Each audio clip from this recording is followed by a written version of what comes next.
Okay, sir, just one more minute and then we'll be ready to go. Hey, good morning, Brandon. Good morning, everybody. For those of you that maybe don't know, when we were at Toronto, a good number of you have met Mark Widner. Right. Brandon's his son. Mark from Malahide.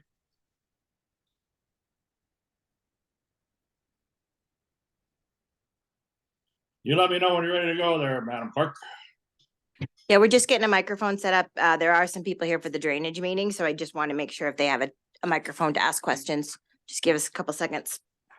Okay, you'll have to be my eyes because you're pretty small on my screen here. Yeah, no problem. And they're sitting in the audience, so we'll call them up as they need. All right.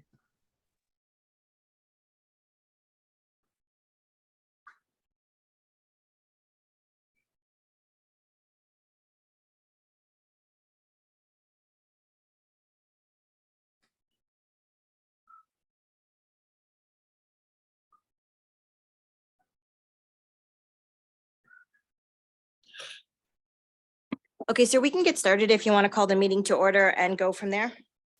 All right, so we'll call the January 26th West Elgin Council meeting to order at 9:30. The adoption of the agenda. I have a recommendation that West Elgin Council hereby approves the agenda as presented. Do I have a mover and seconder? Make that motion, Bill Denning. Seconder, please. That motion. Okay, Richard, moved and seconded. All in favor? We're good. That's carried. Certainly, as always, a reminder to disclose any pecuniary interest. I'm seeing no hands going up. No hands, sir. First item of business is a public meeting under the Drainage Act. If you'd read the recommendation, Madam Clerk. The council hereby proceed into a public meeting pursuant to section 42 of the Drainage Act to consider an engineer's report for the DK Andrews Municipal Drain. Mover and seconder, please. Teresa and Michelle, all in favor? And that is carried. Okay, Brandon, I guess that you are on. So good morning, everybody. Today we have the DK Andrews drain. So this is a drain that's on the township border of Dutton Dunwich. It's with mainly two larger landowners. There's actually two in West Elgin, and there's a couple more in Dutton, but some of them are the same. It's mainly Brian McGill and Herman Minima. They're both been through these drainage processes before, so we did get a request from, I believe, from Brian McGill. He had some drainage issues on his side. He does also own the farm upstream of the Minima farm on the West Elgin side. So we do have a proposal here today. This is a drain that we've worked on in the past. I believe John Spreet Sr. did this in the 80s. And we are just improving that, getting some extra depth, and we're going to try and save a large portion of it. So you have the plan in front of you. We're going to start down at the McEachern drain. The new drain will run parallel Dunborough Road. It will then cross Dunborough Road where the branch A used to be. And then it will go on Brian McGill's side in the Dutton Dunwich side and continue down the road. So John Michael Spreet, when he did this, there was lots of discussions with Herman. Herman's farm is systematically tiled. In order to avoid, say, crossing all of those, we've paralleled the road to avoid cutting all his systematic tiling, as well as we put up some of the drain on Brian McGill's side in Dunwich, which helps him also. And it this makes the drain simpler for what we're trying to accomplish today. So what we have here is a 916 meters of tile. Most of it's 21-inch diameter. There's some 400 and 300 millimeter, or 16 and 12s. The project cost is approximately $182,000 total. There is a couple specials here, mainly the county of Elgin for the road crossing under Dunborough, as well as there is a water main being offset. I believe that it is West Elgin water. So that being said, I haven't heard anything from the owners. I know John, like this is John's report. He's just away today, but I know he's talked to both of them, and I know Brent Clutterbuck's been involved, and Tom, of course, has been involved through the process. So if anyone has any questions, I'll be happy to answer them. But I'm pretty sure that both landowners were in agreement that this is the route they wanted to go. Okay, thank you, Brandon. Are there any public comments that anyone would like to make? Yep, sir, we do have a couple people. I'll just have them come up to the microphone here. Lee, can Okay. you turn that on? Just looking at that, like I'm Herman Minima. That drain, like I was looking at the paperwork, the road crossing, I didn't tally it up, but it amounts to a fair bit. And it's just a suggestion, what if they would go straight, like going into Brian McGill's and then cross into mine? What if they would go to Lauren McLeod, because at that end, by the open ditch, there is about a 2.5, 3 foot culvert there. Wouldn't it be simpler and cheaper to go that route? Just a suggestion and a question. Yeah.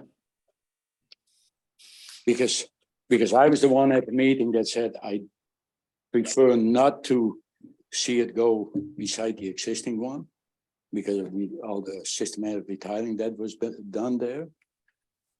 But then when I got this report, I got looking at it, I figured it would save a road crossing. Just an idea, just a suggestion. Well, that's the reason for this meeting. Brandon, what are your thoughts on that? There's probably a couple things. So we'd have to check, and I can do that pretty quickly, if the pipe under Dunborough at the McCucken drain is deep enough. That's one question. The other thing is it was never designed to take all that water. So most likely it would also have to be upsized as well. You are looking at, in the neighborhood of, about 170 acres that you now want to push down a pipe that was never designed for it. So it would probably need to be replaced anyhow. Now, I remember, this is my previous experience. We did some work on Dunborough Road 10 years ago, and I'm guessing much of those pipes were changed. So I'm pretty sure that road was reconstructed at that time, if I remember correctly. I know we did some ditching improvements. But we can look into that if that's what Herman wants us to do. But I can tell you, I can't guarantee anything. Because if it's not deep enough, we'd be stuck to an open cut. Yeah, I know, but like from what I can see there, like that culvert is pretty well at the bottom of the open ditch, what I've seen. And that's just eyeballing it. But all I'm saying is the tile needs to go in. And like you were saying, the old one should be updated anyway, but with it going along the road where I'd like to see it go, so they don't have to cut all my tile, I still don't get no benefit out of it. And like I say, I haven't tallied it up, the numbers, but if they don't have to do a road crossing, they don't have to move the water line because there was a water line issue there. So you'd be looking at $30,000-$40,000 what they're spending there. Then I say, look into it to see if you could go to Lauren McLeod's. And because I mentioned that at that meeting to what's his name, John, that culvert was there, but he probably never looked into it. And it's not that I don't want that tile to go in, but I'm just looking and say, how can we save a few bucks? So I have, like, because I'm at my desk, I can see the survey information from when it was taken. So the culvert under Dunborough at that location appears to be approximately 1 foot higher than the invert of the tile we're proposing. So we would then end up with a drain that's shallower than the existing. I'm guessing there's some fall on the McEachern drain as you go down Herman's fence line. That's why I'm guessing that's why John chose that side of the road. But I'm guessing it looks to be about 1 foot higher than where we're proposing the invert of the tile to be. That's quite a difference in levels, isn't it?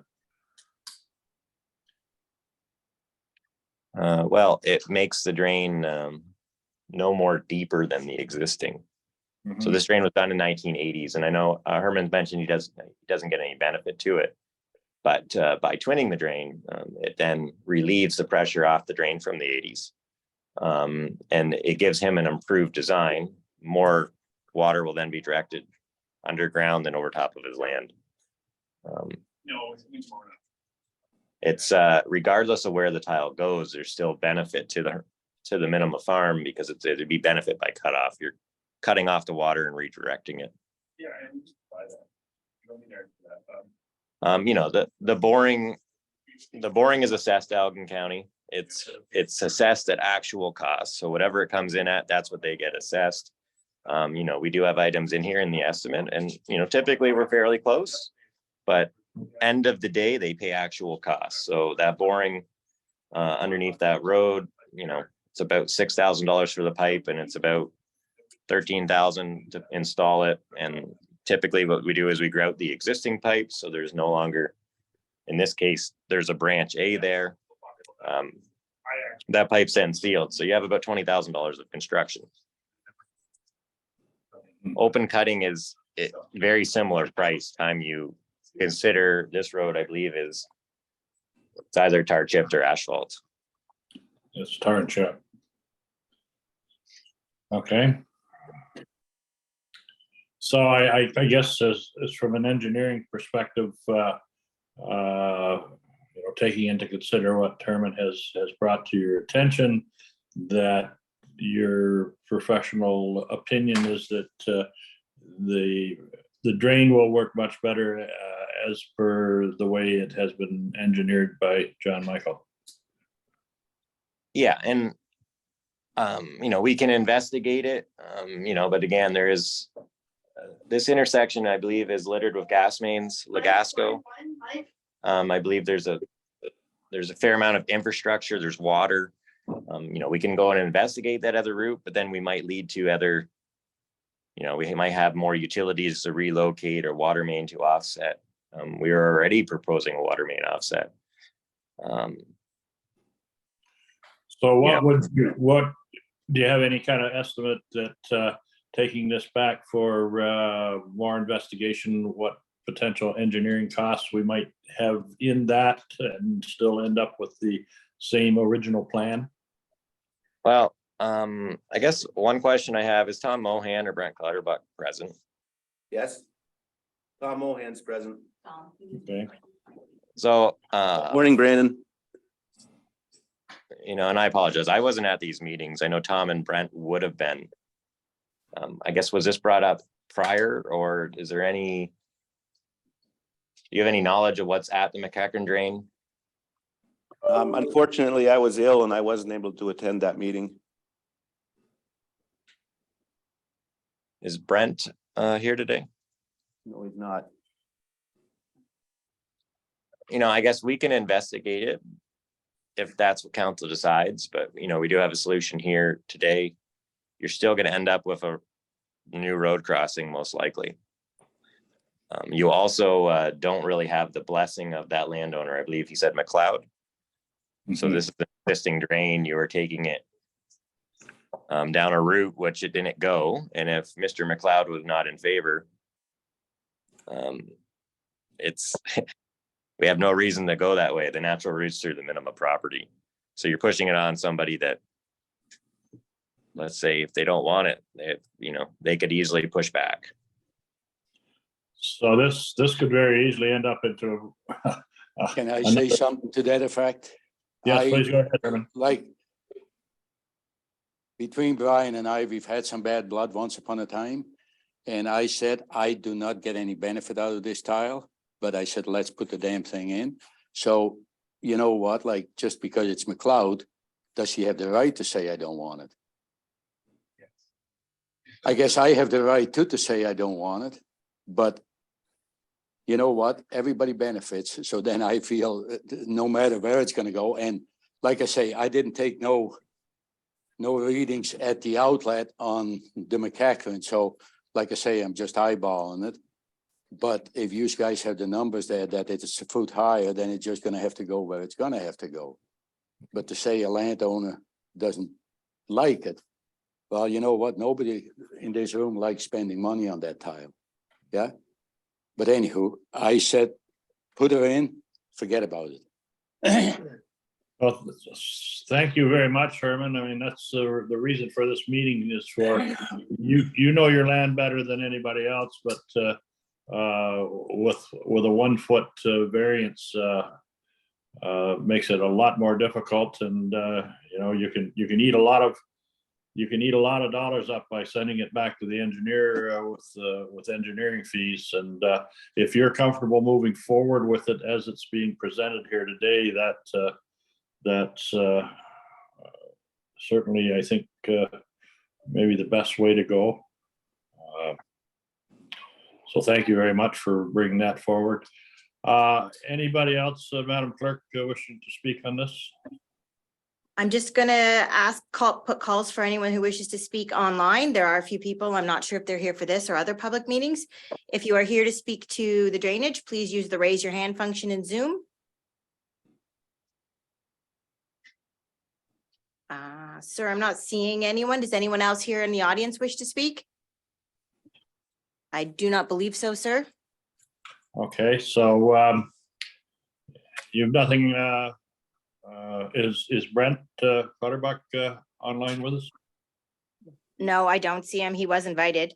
Okay. All right, anything else that Brandon or Tom wish to add to this discussion this morning? I have nothing more to add. I don't know. It's an existing drain under section 78. In the past, the McLeods were never part of this drainage scheme. Their outlet is the McEachran drain. They've never contributed to this. DK Andrews, their water obviously isn't part of it. You know, this drain was done in the 80s, 81 by you know, John Spreet. It picked the low run, which was in the middle of a farm at the time. They were all assessed accordingly. So it's a little different when you start jumping a watershed line and pushing the drain into a separate drain. If that owner does not want it, they can not accept it. Okay. That being said, are there any comments from council that you'd like to make regarding this matter before us? Does not appear to be, sir. Okay, I guess we're at a point now where we do have a recommendation. Would you please read the recommendation, Madam Clerk? That West Elgin Council hereby receives and conditionally approves the engineer's report on the DK Andrews Municipal Drain as presented, and that West Elgin Council authorize staff to initiate the tender process, if required, for the major improvement to the DK Andrews Municipal Drain to be considered by council following the Court of Revision, and that West Elgin Council hereby consider the provisional bylaw as presented in the bylaw portion of the agenda for a first and second reading. Okay, mover and seconder, please. Bill Denning, I'll make that motion. Okay, seconder, please. All right, see Richard's hand up, moved by Denning, seconded by Latham. All in favor? And that is carried. So I guess our next step is the Court of Revision, and that will be sometime in the future. Yeah, we do have it set, sir. I just have to get down. I have it in here. Get through my agenda. I think it's February 23rd. I just have to find. Yes, so we are oh,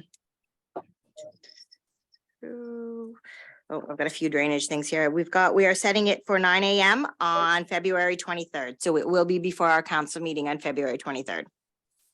Court Okay. of Revision.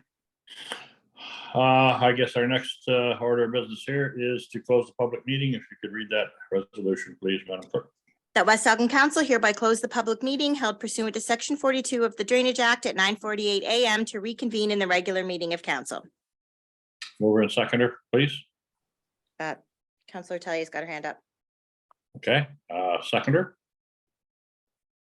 Looks like Counselor Denning. Councilor Denning. All in favor? And that is carried. Thank you very much. Take care, Brandon. Okay, we will move on to our next order is a public meeting under the Planning Act for Gray Line. Yep. Recommend- So that Council of the Municipality of West Elgin hereby proceed into a public meeting at 9:49 a.m. pursuant to section 34 of the Planning Act in order to hear an application to rezone a property on Gray Line as a condition of consent application E6022. Okay, mover and seconder for that, please. Michelle and Teresa, all in favor? And that is carried. So I'll read the purpose of this public meeting. The purpose of the public meeting is to consider and hear comments on under a proposed amendment to the zoning bylaw for lands legally described as being a part lot 4, concession 14, part 1, under registered plan 11R 58140, and part lot 1 under registered plan 11R 10300 as a condition of consent application E60-22 to rezone the lot addition lands from the Lakeshore Residential Special Use Regulation 1 Holding 7 to a recreational vehicle park to match the zoning of the receiving lot at 21527 Gray Line, and to amend the zoning on the retained parcel to recognize a reduction in lot frontage created as a result of the lot addition. Council will not make a decision on this application in this public meeting. Based on a recommendation and the information received at this public meeting, an amending bylaw will be presented to council in the bylaw portion of this regular meeting of council. The planner is keeping a public registry, and if any member of the public wishes to be notified in writing of this decision, they can provide their names and mailing address via email to planning@westelgin.net or by calling 519-785-0560, extension 226, no later than 4 p.m. on the day of the public meeting, or if attending in person, sign in at the meeting. A person or public body may appeal a decision if they have made an oral or written submission at today's meeting. If you wish to make an oral submission during the public meeting, please use your raise the hand feature in Zoom or raise your hand if in person, and the clerk will invite you to speak when the call is put out for public comments. Okay. All that being said, good morning, Robert. Good morning, Mr. Mayor, members of council. Can you put a little color on this for us? The clerk put a lot of color on it, so I don't have a lot to add, but back in 2022, severance application was brought forward to sever and convey lands from the subject property in order to correct some ongoing encroachment issues that had occurred over the years. That was approved by the Land Division Committee. One of the conditions was to rezone those lands that were being severed off along the side of the property. Yeah, the trailer park's in blue, the subject's in red. There was a portion between the two that was severed off, approved for severance, conditional on the lands that were being severed and be rezoned to match that of the recreational park next door. That's been undertaken.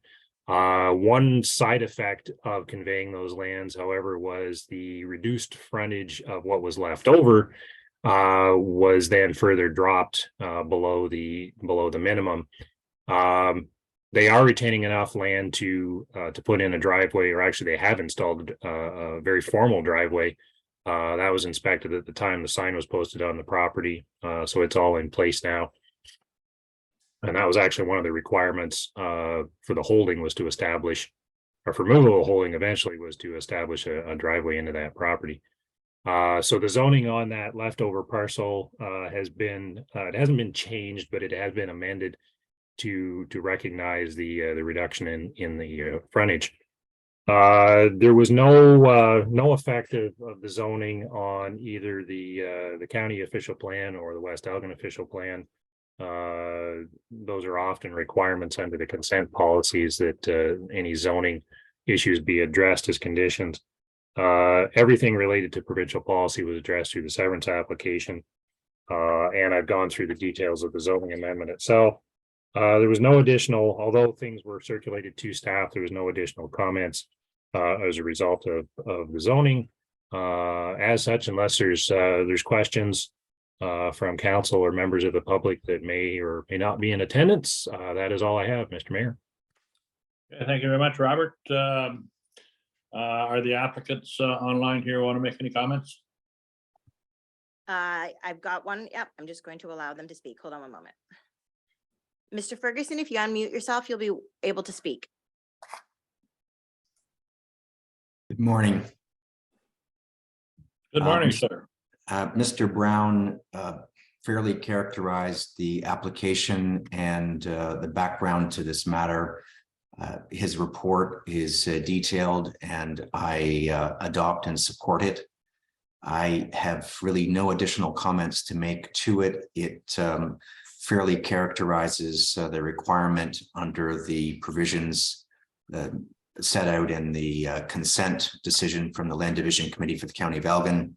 And of course, the two requirements here are the rezoning of the land to be severed and the rezoning of the retained lands as it relates to the frontage. So that's it in a nutshell.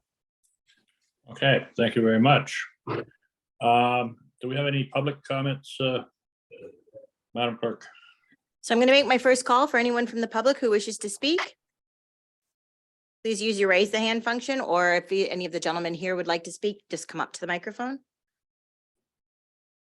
So I'll make a second call for anyone who wishes to speak. And a third call for anyone wishing to speak. Does not appear there is anyone wishing to speak. Okay, thank you. Does council have any comments regarding this matter? Does not appear to be, sir. So Okay, would you like me to read the recommendation? I would. Thank you, please. That West Elgin Council approved the rezoning of the severed parcel lot addition from Lakeshore Residential Special Use Regulation 1 Holding 7 LR1-H-7 to Recreational Vehicle Park RVP, and that West Elgin Council approve an amendment to the existing zoning of the retained parcel to recognize the reduced lot frontage of 12 meters. And further, that West Elgin Council consider the bylaws to amend the zoning bylaw as presented in the bylaw portion of the January 26, 2023 council agenda. Okay, you all heard the recommendation. I'm over in seconder for it, please. I so move. Moved by Richard. Seconder by Teresa. All in favor? And that is carried. We are at the point of closing the public meeting. Recommendation, please. That West Elgin Council hereby adjourn this public meeting for Gray Line held pursuant to section 34 of the Planning Act at 9:57 a.m. to reconvene in the regular meeting of council. Mover and seconder, please. Moved by Michelle, seconded by Councillor Denning had his hand up, sir. Richard or Bill. All in favor? And that is carried. Thank you all very much. Next, So we're at the next plan. order of business, public meeting. Yeah, I know. We're going to be moving in and out a lot, sir. I'm sorry. That Council of the Municipality of West Elgin proceed into a public meeting at 9:57 a.m. pursuant to section 34 of the Planning Act in order to hear an application to rezone a property at 242 Furnival Road, Rodney. Mover and seconder. Michelle and Teresa, all in favor? And that is carried. So the purpose of this public meeting is to consider and hear comments on a proposed amendment to the zoning bylaw for lands legally described as part Lot 1, Block B, Plan 67, located on the southwest corner of the intersection of Furnival Road and Harper Street, to amend the existing Village Core C1 zoning to permit the addition of a single residential unit in the rear portion on the ground floor. Council will not make a decision on the application at this public meeting. Based on the recommendation and information received at this public meeting, an amending bylaw will be presented to council in the bylaw portion of the regular meeting of council. The planner is keeping a public registry, and if any member of the public wishes to be notified in writing the decision on this application, they can provide their name and mailing address via email to planning@westelgin.net or by calling 519-785-0560, extension 226, no later than 4 p.m. on the day of the public meeting. A person or public body may appeal a decision if they have made an oral or written submission at today's meeting. If you wish to make an oral submission during the public meeting, please use the raise your hand feature in Zoom and the clerk will allow you to speak when the call is put out for public comments. Okay, mover and purpose of public meeting. No mover and seconder, we're just No talking. mover and seconder required, no. Okay, we are now at Robert, and again, any additional information you can give on this matter, Robert? Certainly, Mr. Mayor. The clerk's outlined the purpose of the application, so we'll skip forward on this. Essentially, over the years, I've come across a number of these requests, especially in smaller communities. The downtown areas do often struggle with being able to rent out commercial space, be it on the ground floor or the second floor, and struggle a bit with that. In this particular case, they've come forward. There is commercial space in the front on the ground floor, so that is maintained, but they have not been able to secure a tenant for the back portion of the building. Was formerly used for commercial use. Now they would like to convert that to a ground floor residential unit. Residential is permitted in the downtown core. However, typically it focuses on the upper floors, either the second or the third floor, if that's applicable. In this particular instance, this would be on the ground floor and necessitates a zoning. The official plan doesn't prohibit it on the ground floor, but certainly the initial encouragement is above the commercial space.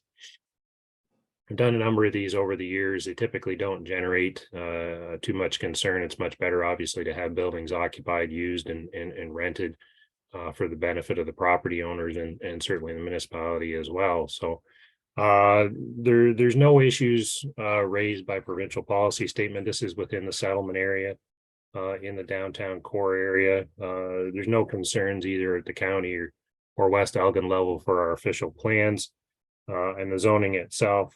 It would remain a commercial C1 zone, but would have special provisions added to address the request to be able to use the rear portion of the building or up to 60% of the ground floor for a residential unit. The one main comment that was received from staff circulation was from the building department that the applicant be aware that a building permit will be required for conversion of that space from commercial to residential, because it is a change of use, and there are certainly differences between commercial and residential use. So they will be required to do a building permit once the zoning, if the zoning is amended by council. So unless there's questions from members of the public or council, that is all I have, Mr. Mayor. Okay, thank you, Robert. First item up is the applicant wish to add anything to this? Is the applicant on the line or a representative of the applicant? They may use the raise your hand function and I'll allow you to speak.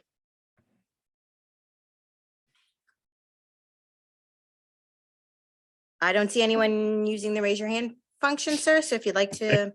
Okay, we'll go to any members of the public like to add anything to this discussion? So I'm going to make my first call out. If anyone in the public wishes to make a comment on this application, please use your raise your hand function in Zoom and I'll allow you to speak. That was my first call. I'm going to make a second call. If you'd like to speak to this property at 242 Furnival Road, I'll use the raise your hand function and I'll allow you to speak. Okay, and I'll make a third and final call. Does not appear anyone's interested in speaking to this, sir.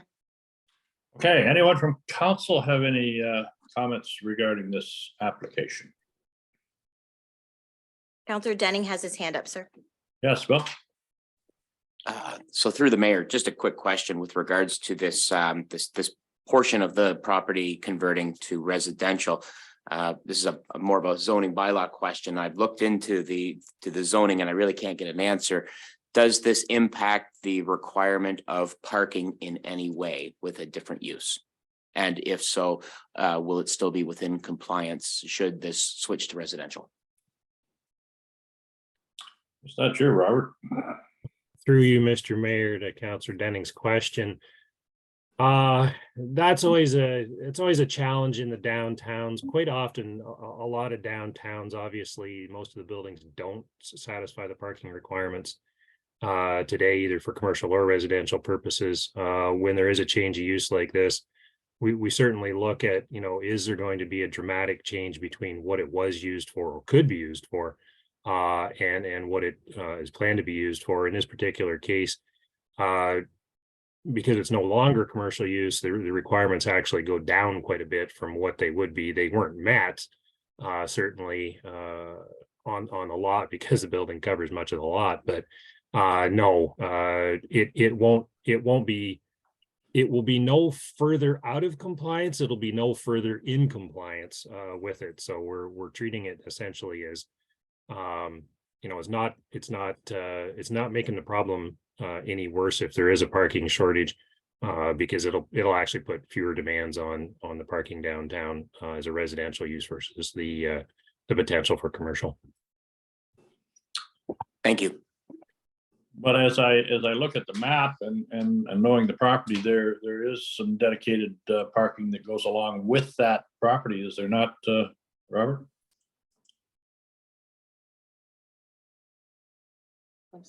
Robert, you're on mute.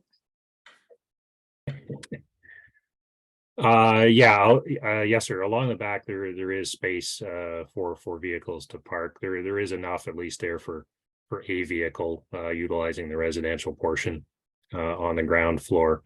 And I believe there's at least one or two people in the upper floor. So yeah, there is some dedicated space there now to address parking needs. Any other comments from council? Doesn't appear so, sir. Doesn't appear so. Okay, with that being said, everybody's had their say. Let's get down to the recommendation, Madam Clerk. The West Elgin Council hereby approved the zoning amendment for the subject parcel at 242 Fernville Road to permit a ground floor residential unit utilizing up to 60% of the ground floor space and located at the rear of the existing building. And that West Elgin Council consider the bylaw to amend the zoning bylaw as presented in the bylaw portion of the January 26, 2023 council agenda. Okay, you've all heard the recommendation. Do I have a mover and seconder for it, please? Is that Richard? Yep. And do I have a seconder? Teresa's hand is up, sir. Okay, and Teresa, moved and seconded, all in favor? And that is carried. Thank you. Close the public meeting, Madam Clerk. The West Elgin Council hereby adjourn the public meeting held pursuant to Section 34 of the Planning Act at 10:07 a.m. to reconvene in a regular meeting of council. Mover and seconder, please. I moved by Michelle and seconded by Bill. All in favor? That's carried. My God, we're knocking them right off here this morning, everybody. The council. Want to do it again? Here we gotta do one more time, sir. The Council of the Municipality of West Elgin proceeded to a public meeting at 10:07 a.m. pursuant to Section 34 of the Planning Act in order to hear an application to rezone the property at 22100 Downey Line as a condition of consent application E7522. Mover and seconder, please. Bill and Teresa, all in favor? And that is carried. So the purpose of this public meeting is to consider and hear comments on a proposed amendment to the zoning bylaw to consider a condition of consent application E7522 to rezone the lot addition lands severed parcel from agricultural A1 to highway commercial C3 to match the zoning of the receiving lot 12711 Fernville Road and to amend the zoning on the retained parcel to recognize a reduction in the minimum lot area created as a result of the lot addition. The subject lands are legally described as part of Lot 6 Concession Gore and located on the north side of Downey Line. Council will not make a decision on the application at this public meeting. Based on the recommendation and information received at this public meeting, an amending bylaw will be presented to council in the bylaw portion of the regular meeting of council. The planner is keeping a public registry, and if any member of the public wishes to be notified in writing of the decision on this application, they can provide their name and mailing address via email to planning@westelgin.net or by calling 519-785-0560, extension 226, no later than 4 p.m. on the day of this public meeting. A person or public body may appeal a decision if they have made an oral or written submission at today's meeting. If you wish to make an oral submission during the public meeting, please use the raise your hand function in Zoom, and the clerk will allow you to speak when the call is put out for public comments. Okay, thank you, Jenna. Robert? Thank you, Mr. Mayor. Like our gray line application, this was approved back in 2022 as a lot addition, and one of those conditions was to rezone what was being severed from the farm parcel, shown in red on the screen there, to match up with the C3 commercial on the receiving lot, which is outlined in green. Again, as a result of this small conveyance of land from the farm to the abutting commercial lot, the existing farm parcel, which was already slightly undersized, is further undersized. So as a side effect, we've also had to recognize the minor reduction in the lot area. I did have one member of the public call me about this. There was no objection, just simply wanted some clarification on what was happening with those lands. I explained that essentially this was additional outdoor storage space for the business that's receiving the lands, that they would not see any real change on the ground. These lot addition lands are located behind the current outdoor storage area where the trailers are stored, so it will simply extend further back and behind the parcel to the right on the screen there of the is a gas. There's gas infrastructure there. So this just kind of squares things off and provides added space for the gentleman. On the corner lot there to have additional outdoor storage space, additional inventory. There was no, all of the provincial policy official plan components were addressed through the severance application. It was a very minor adjustment in the property line, so there was no significant impact or loss to agricultural lands. There's a little bit, but certainly very minor in nature. Unless there's questions from council or the public, that's all I have, Mr. Mayor. Okay, thank you very much. Do we have the applicant present, and do they wish to make any comments? Is there an applicant or a representative present for 2210 Downey Line? And would you like to make comments? Please use your raise your hand function.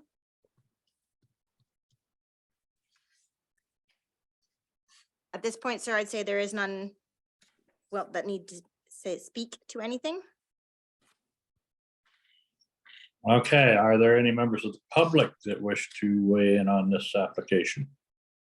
So if any members of the public on the meeting wishes to make a statement, they can use the raise your hand function in Zoom, and I'll allow you to speak. That was my first call out. I'll put a second call out for any members of the public that wish to speak to this property. Use the raise your hand function. And my third and final call for any members of the public who wish to make a comment on this application. Use your raise your hand function. Does not appear to be so, sir. Okay, thank you very much. Does council have any comments, concerns regarding this proposed application? Not seeing anything. With that, we do have a recommendation, Madam Clerk. That West Elgin Council approved the rezoning of the severed parcel lot addition from general agricultural A1 zone to highway commercial C3 zone.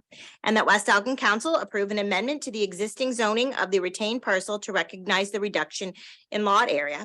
And that West Elgin Council consider the bylaw to amend the zoning bylaw as presented in the bylaw portion of the January 26, 2023 council agenda. You've all heard the recommendation. I need a mover and seconder, please. Latham and Michelle. All in favor? That is carried. So that West Elgin Council hereby adjourn the public meeting held pursuant to section 34 of the Planning Act at 10:13 a.m. 10:14 a.m. to reconvene in the regular meeting of council. Mover and seconder, please. Teresa and Bill, all in favor? And that's carried. Thank you very much. Okay, we're down to the adoption of the minutes. Sir, Deputy Mayor Latham has requested a quick break, so would you mind taking a Okay, recess? most certainly.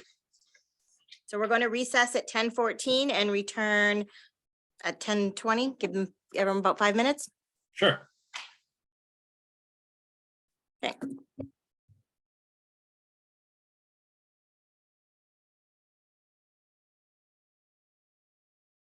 Sir, it's 10:20. If you're ready, we can get back moving.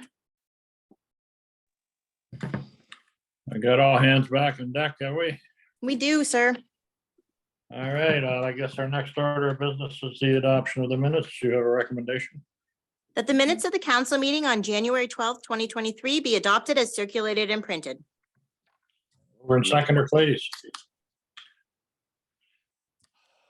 Councillor Denning made the motion, sir. Okay, I have a seconder. Michelle. Okay, all in favor? That is carried. Any business arising from those minutes? Sir, I do have one minor thing I just wanted to report. I have developed a survey for the meeting time. Would you guys like to see it before it goes out, or are you comfortable with just getting it out to the public? We're going to create a QR code and everything for it, for posters as well. What's your pleasure, everyone? Through the chair, I'm comfortable with it just going out from staff Okay. straight out to the residents. I see heads knocking, so, Okay, guess- we'll move that forward then. okay. Anything else? Doesn't appear to be, sir. Sorry, sir. Okay. We do have a recommendation that West Elgin Council hereby receives and files the, oh, no. Yeah, the consent. Does anyone have any comments on the consent agendas? Consent agenda. Does not appear to be, sir. Certainly, when you put it all together, there's a lot of things that are going on in the community, sir. Not. So, and of course, the Bill 23 seems to be quite a topic that everyone's talking about. I don't know whether everybody knows where it's going to end up, but smarter people than me will have to figure that out. Okay, we're going to move on to staff. Oh, sir, we do reports. need the recommendation to receive and file those items. Oh. Yeah, we're in secondary to receive and file the consent agenda. Councillor Talier had her Teresa hand. and Richard, all in favor? Yeah. All in favor? And that is, I believe, I've seen a bunch of hands go up. That's all carried. Mhm. Okay, we will move on to municipal drains. So we had two requests for, they're drains that connect to each other for the East Lake and Right drain. So this is just the report asking for you guys to appoint Spriet and Associates to move forward with an engineer's reports for these two drains. Okay, if you'd just please read the recommendations. Sure. The West Elgin Council hereby receives the report from Jan Nethercott Clerk, reappoint engineers for major improvement for the East Lake and Right drains, and that West Elgin Council hereby appoints Spriet and Associate Engineers and Architects to prepare engineers' reports for the major improvement to the East Lake and Right drains under Section 78 of the Drainage Act. You mover and seconder. Moved by Michelle, seconded by Richard, all in favor? That is carried. Appointment quarter revision for the DK Andrews drain.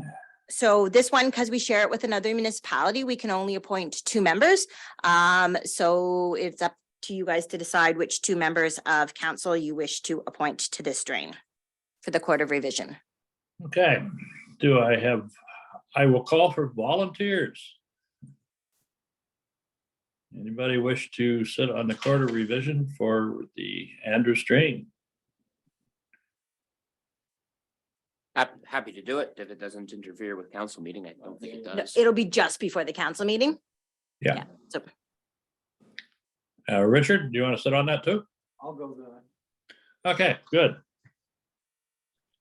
okay, so the Uh, West Elgin Council hereby receives the report from Jane Ethercott Clerk, reappoint Court of Revision members for the DK Andrews Drain, and that the Court of Revision for the DK Andrews Drain is hereby scheduled on February 23rd, 2023 at 9 a.m. And be it resolved that West Elgin Council hereby appoints the following members to the Court of Revision for the DK Andrews Drain. Councillor Bill Dunning, Deputy Mayor Richard Latham, and we will have one appointed from Dutton Dunwich. Okay. Mover and seconder for that recommendation. Tress has got her hand up, sir. Tressa, and need one more. Michelle, thank you. All in favor? That is carried. Okay, we're gonna move down to Operations and Community Service League. Shuffleboard Group meeting results. Well, good morning, Mr. Mayor and members of council. This report is to bring you up to date on discussions that staff have been having with the Rodney Shuffleboard Group, who use the recreation center twice a week for 2 hours at a time to play shuffleboard. So as you remember, back in January, council waived their fees for this month in order to give us time to speak with them and see where we are going to go as far as fees for the upcoming year. So we met with members of the shuffleboard group who advised us that there are approximately 16 members that play on a regular basis with that organization.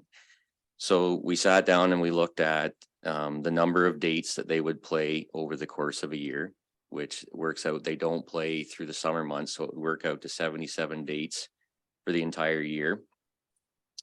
So right now, if we were to put a contract together for them for a year's worth of playing, if they were to remain their own group and just rent the facility, it would be the rental charge for the main room, as well as the $125 insurance fee that they would have to pay to go along with that. So that would give a total cost for the year $5,345.60.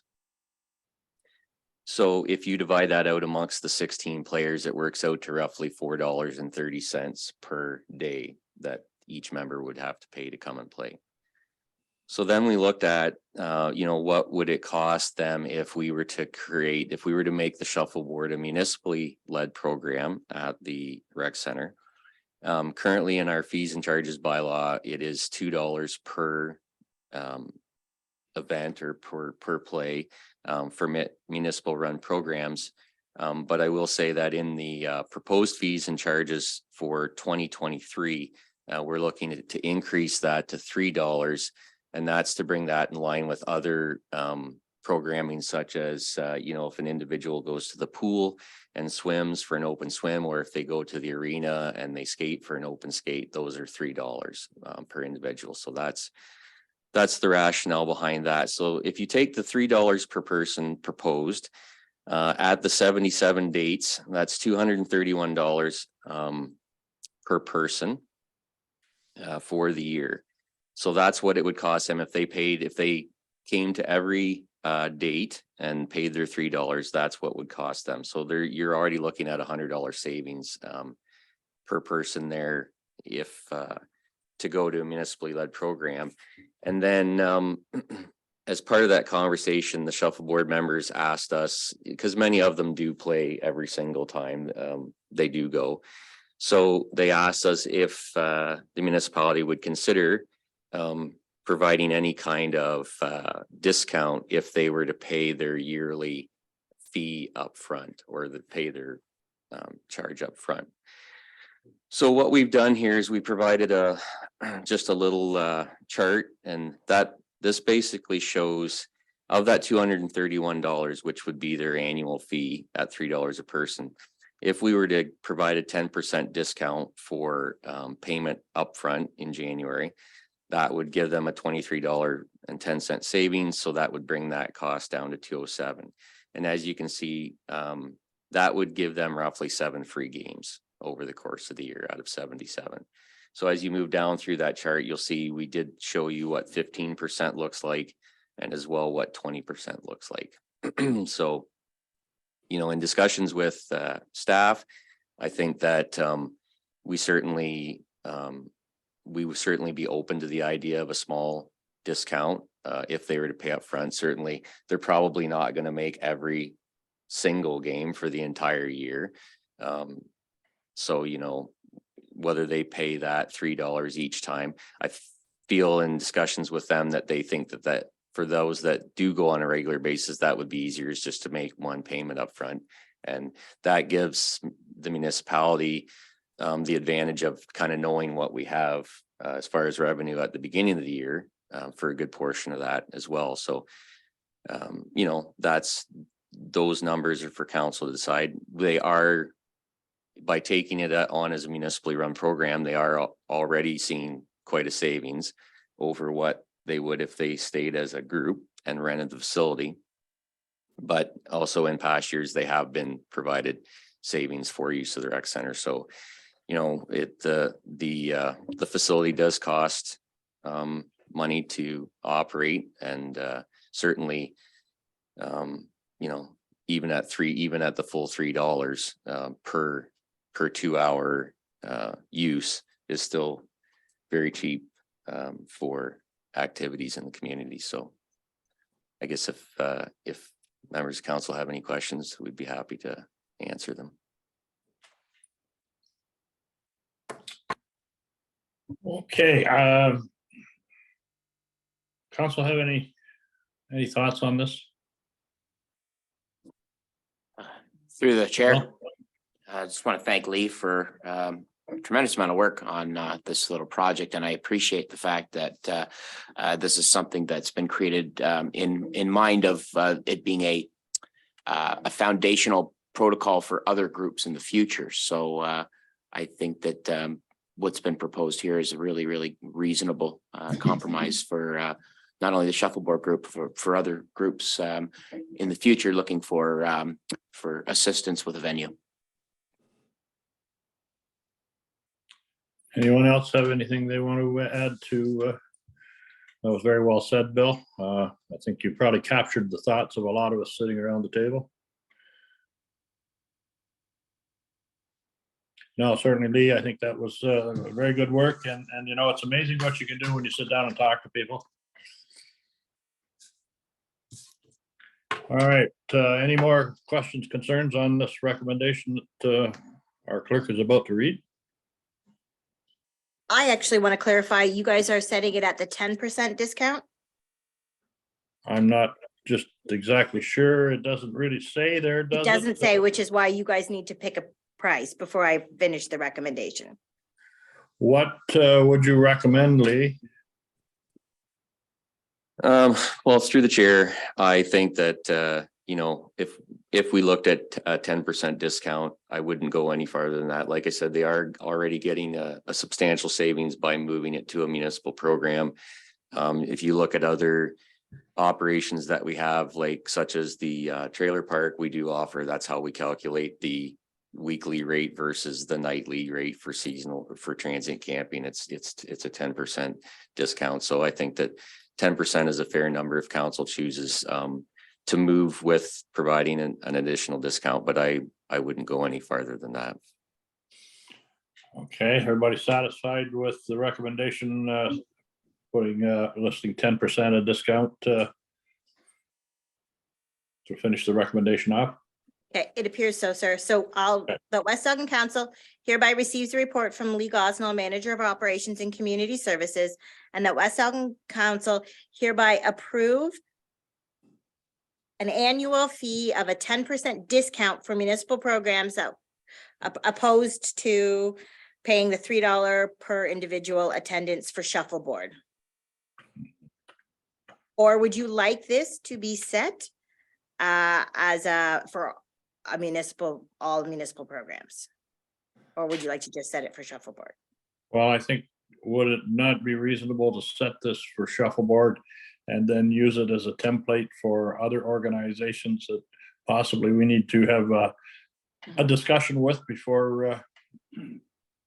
Well, this is what I'm saying. If you set it this way in a resolution and don't specifically name shuffleboarders, Mhm. then we can apply it to, say, any other group like pickleball or something. But if you, so for, do you want municipally run programs?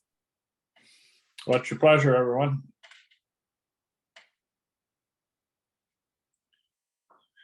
Now, Through the chair, I think just maybe my thoughts are that we just do for shuffleboarders now and then revisit it later, as make it something a little more solid in the future. Through the chair, I agree with that. And then we'll deal with the others as and when they come. Maybe they'll treat you the same, but I think we should treat them as and when they come. Okay, so I'm gonna reread that just so everybody's clear where we're at. Okay. just one more question on that. Now, this 10% discount, is this based on the fees being paid up front? Through the chair, that is correct. That's based on fees being paid at the beginning of the year in January. Good. Okay, Madam Clerk. I may massage this, clarify it a little bit more before when I do the minutes, but it's the general idea is that West Elgin Council receives a report from Lee Gosnell and hereby approves an annual fee discount of 10% for municipal programming that would be provided as opposed to paying the $3 per individual attendance for the shuffleboard group. Should we put in there that this is based on fees being paid at the start of the season? Yeah, based on fees. Now their season starts in September? No? When did their season start? No, their season would start January 1. Okay, it's based run on to fees this- being paid. It Do we would want be to an set annual.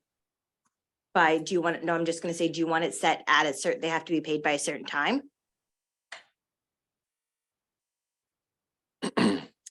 This is all stuff that needs to be clarified. Through the chair, maybe January 1st with a 30-day invoice. Will we pay within 30 days of the invoice? Paid no later than January 30th of the calendar year? Or are we saying this Yes. for only 1 year? No, I think that we would look at this moving forward. I don't think there's a need to revisit it every year. That will give us a chance to, make the assessment based on what the fees and charges bylaw is for the new year. Okay, so I'm gonna read. So West Elgin Council hereby consider an annual fee set at a 10% discount opposed to the individual attendance rate for shuffleboard group based on fees being paid no later than January 30th of the calendar year. This way it's set, if we raise the per attendance fee, it will be based on that. So is everybody comfortable with that? Okay, that'll get us started. Okay. Everybody happy with that? If not, Just a clarification through the chair. Does this mean that we are going to accept each member's individual checks for the season? Or we're going to request one check from the group so that we're not chasing people down for a month? I'm just looking, it just sounds like we may be creating more work if we're allowing each member to come and pay and invoice them separately. And then is it on us? And if only half of them pay, do they still get the discount? And if they don't all pay, do they just continue to run the way it is? Not to make things more complicated, I'm just curious as to how it administers. Through the chair, to answer Councillor's question, I would see that as that going out from municipal staff, because it's a municipal run program. They're not a shuffleboard group anymore. So this is an individual thing. If half the people in that group or half the people that want to play shuffleboard for the year are willing to spend, pay up front and receive the 10% discount, we will accept that. But they also have the option of paying their $3 on each time that they go up there. You know, if somebody knows that they're not going to be, you know, that they're only going to make half of the a days, then it's better for them just to pay the $3 each time versus paying that upfront, even with the 10% discount. I guess I'm a little bit jaded. It just seems that that's a really easy way then for people not to pay, right? We don't have staff there watching them, but that's just me. Well, I guess in a lot of things, you do have to have a little bit of trust in people doing the right thing, and this being a new direction that we're taking, should not wanting to get a real lengthy resolution, but is this something that maybe we can review in a year to see how it's worked? Yes, certainly. I think that we can start with this, and obviously, you know, it's fluid. It's something that we're going to have to, you know, check on and maybe massage a little bit through the course of the year, and try different things. But certainly there are still requirements for them to sign in when they go to these municipal programs. So, you know, we know what we're collecting. We know, we will know who has paid their fee for the year. We'll know who's attended that should have paid the $3 charge. And we do know, we do keep track on a daily basis of what's collected in that cash box. So, you know, I think that we can kind of keep a handle on that and see, and as we move forward, if there looks like there is going to be an issue, then we'll have to revisit that, certainly. Have you got enough in your recommendation now, Jana, to kind of cover all this? Yeah, the staff report back part, it doesn't have to be in the resolution unless you want it to be. It can Well, I be think just like its direction. I think just an understanding around the table that we will monitor this, and if there are issues, I know that staff will bring it to council's attention. Yeah. Okay. Okay. Everybody understand the resolution? Mover and seconder for it. Michelle and Bill, all in favor? And that is carried. Thank you. So the next, this is my parking bylaw. yeah, so in the report, I have a Okay, few Johnny, different. you'll lead us through this. So I have a few different, I guess, I wanted to bring to your attention the current state of our parking bylaw. It has not been, we use the County of Elgin's parking bylaw. It's not been reviewed or fees changed in 21 years. It was discovered, you know, our bylaw officer, when he did his parking blitz, that was one of the things he was rather shocked at how it hasn't been updated in so long. I did do a quick poll of the other municipalities in Elgin County, and a lot of them say, yeah, it probably should be, but it's always been the county that led it, just because of the idea that we lay tickets on both municipal roads and county roads, and you need to have county permission in order to change fees on county roads. And applying for and getting set fines can take a really long time, and they are kind of cumbersome. So my suggestion is that I get a resolution from council requesting the county do a review, and we submit that resolution to all the other area municipalities to gain their support to ask the county to review our parking bylaw.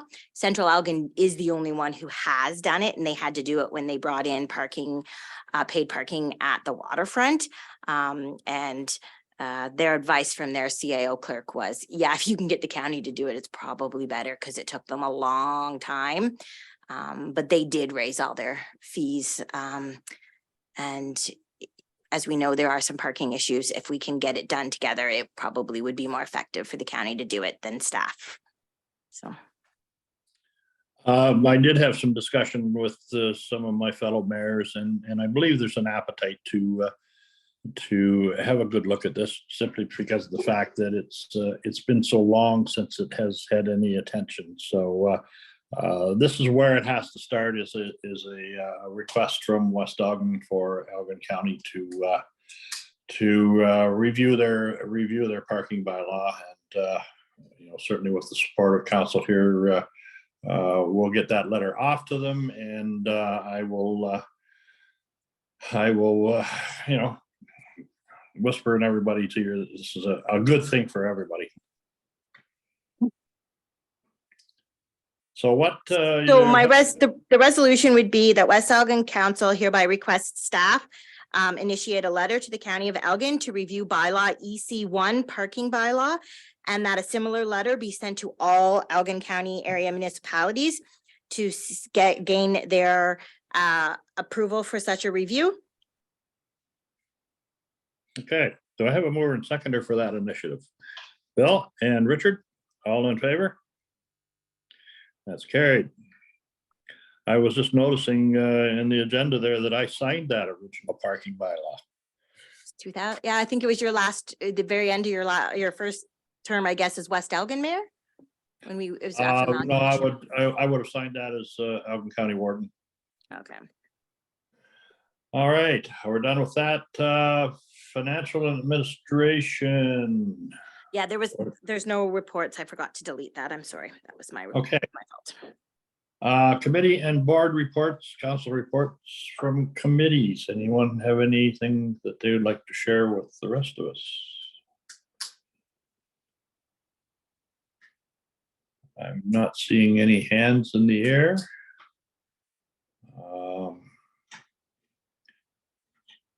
Certainly a informative Roma conference. A lot of information I guess we all have brought home, and it's a lot to kind of digest, but I think well worth the time of attending the conference. So certainly housing is the buzzword. Seems every seminar you went to, housing is the big issue. Bill 23 is the big issue. So I guess we'll have enough to chew on for a little while here yet. So we move forward in the next number of months. Accounts. That was my fault. I did not add them, and we didn't get them out. So you will have them for approval at the next meeting. All right. So we're on the West Lawn Optimist Club's request for waiver of fees. Okay. Do you want to read the recommendation, and we'll have a discussion? Well, I don't want to read the recommendation because staff are recommending approval, but basically the West Lawn Optimists have requested to use the Scout Hall for $125 plus HST for a monthly craft program for kids. They would like the fees waived. Okay. Again, it's one of these organizations that have a wonderful volunteer base, and they're very generous putting back into the community. So you just want to read the recommendation? Councillor Tellier has her hand up, sir. Oh, okay. Through the chair, yeah, you kind of took the words out of my mouth. I'm just saying, when you say that they do so much for the community and bring so much back in, as we've stated before. So I'd really like to support this when the recommendation comes up forward. So I can read it then if you wish, sir. The West Elgin Council hereby approve the West Lawn Optimist Club's request to waive rental fees for their monthly kids craft program from February to June at the West Lawn Scout Hall in the total amount of $125 plus HST. Okay, I take it it's been moved by Teresa. Do I have a seconder? Seconded by Bill. All in favor? That is carried. Request to appoint member to Terrace Lodge Fundraising Committee. Bit of a background on that. I don't believe that we had anyone appointed to that last term of council. I think simply for the fact that it's quite a distance to Terrace Lodge. I know that this invitation certainly in the order of fairness was sent out to all municipalities, and so it's a situation of what's your pleasure as council? Do you feel we need to get involved in Terrace Lodge, or do we have enough on our own plate right here? Through the chair, my personal opinion is I'm sure there is many people in the eastern part of the county that would be very happy to serve on that committee if we are not obligated to send somebody from the west. I think that probably you're right. We have lots that we can do down here. Okay. Madam Clerk, what's your We feeling can, on this? it's your comment, it's your request, but we can send a letter stating that at this time West Elgin Council does not wish to appoint anyone, and leave it at that, and you can just provide staff direction for that if Okay. that's what you wish. I think it would be appropriate to respond to them and just let them know our position. Moving on, upcoming meetings, Four Counties Transit. Who are our committee members there? Are you on that, Michelle? Okay. Certainly a reminder of the meeting on the 27th, which is And tomorrow at 1 p.m. Yep.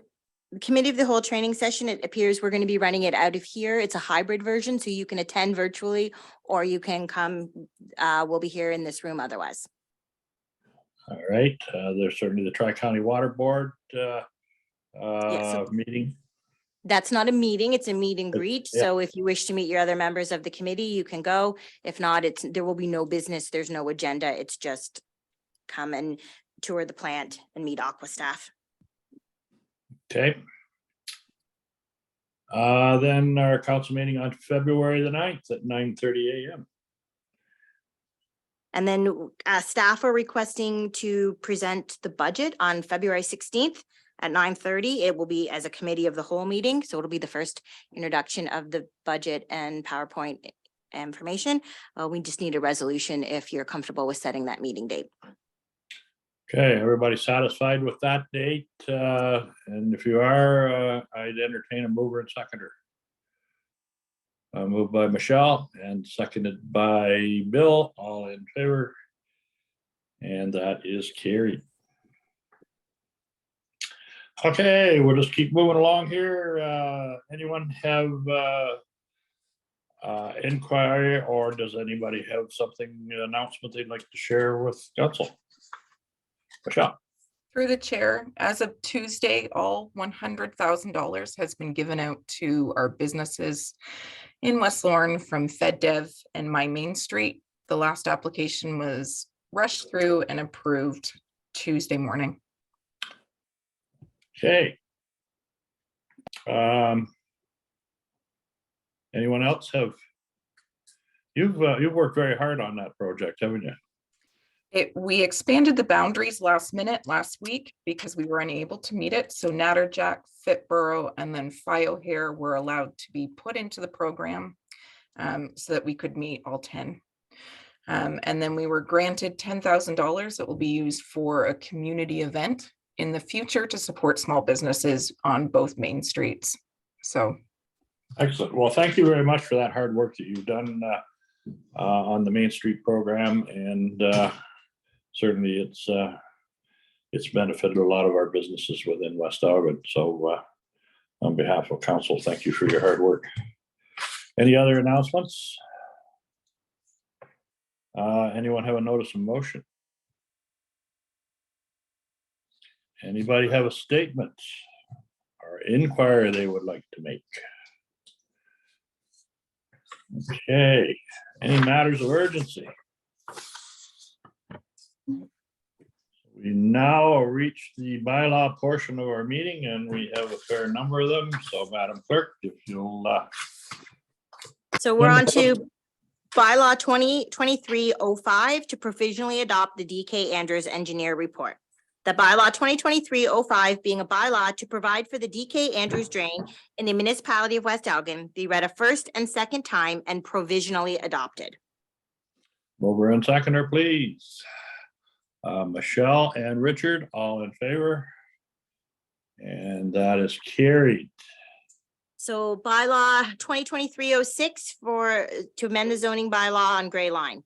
The bylaw 2023-06 being a bylaw to amend the municipality of West Elgin comprehensive zoning bylaw number 2015-36 for the property on Gray Line be read a first, second, and third and final time. Mover and seconder, please. Teresa and Richard, all in favor? That is carried. So by the zoning bylaw amendment for 2022 Furnival Road. That bylaw 2023-07 being a bylaw to amend the municipality of West Elgin comprehensive zoning bylaw 2015-36 for the property located at 242 Furnival Road be read a first, second, and third and final time. Mover and seconder. Michelle and Bill, all in favor? That is carried. So this is for 2022 Downey Line.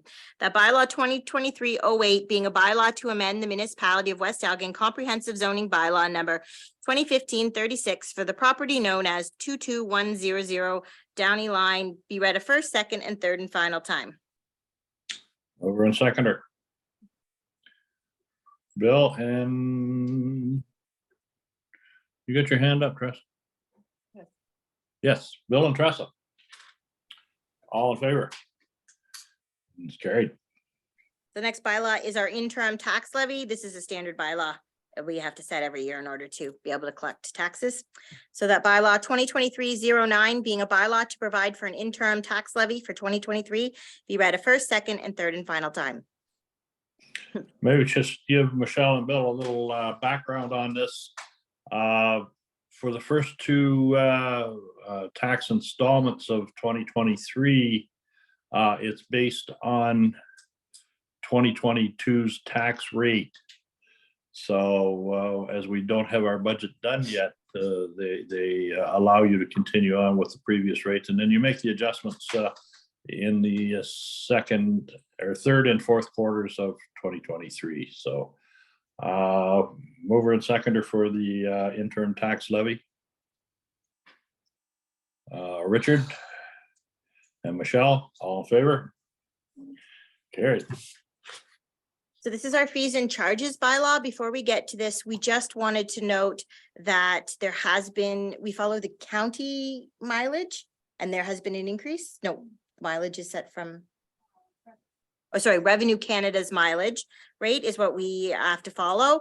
And there was announced a slight increase to 68 cents. So that will be fixed on our fees and charges, but otherwise as presented. So it's that bylaw 2023-10 being a bylaw to provide for the various fees and charges for the municipality of West Elgin for 2023 be read a first, second, and third and final time. Mover and seconder. Bill and Richard, all in favor? That is carried. Confirming bylaw. So that bylaw 2023-11 being a bylaw to confirm the proceedings of the regular meeting of council held on January 26, 2023 be read a first, second, and third and final time. Mover and seconder. Teresa and Bill, all in favor? That is carried, and the one we've been working for all day. So that council, the municipality of West Elgin hereby adjourn at 10:57 a.m. to meet again at 9:30 a.m. on February 9th, 2023, or at the call of the chair. January 30th is a committee of the whole, if you're wondering, sir. So January 9th, February 9th. February 9th. Is that a 9:30 meeting, or do we have? Just the people attending the Court of Revision. So otherwise it's 9:30. No, sorry. Yeah, no, wait a minute. It's 9:30. Court of Revision's February 23rd. So 9:30 Okay. on. The next, we do have a meeting of Committee of the Whole, which is all of council for your training session on January 30th. Okay, But that's not council. everybody clear on that? So January 30th, we're meeting at 9 a.m. as Committee of the Whole. So it's just freer. You don't have to have a bylaw you don't have to pass any bylaws or anything. It's just for training purposes, but you're meeting Yes. back as council to pass bylaws and such on February 9th. Okay. So back to the adjournment. Anybody want to go? Who's moving in second? Bill. And Richard. All in favor?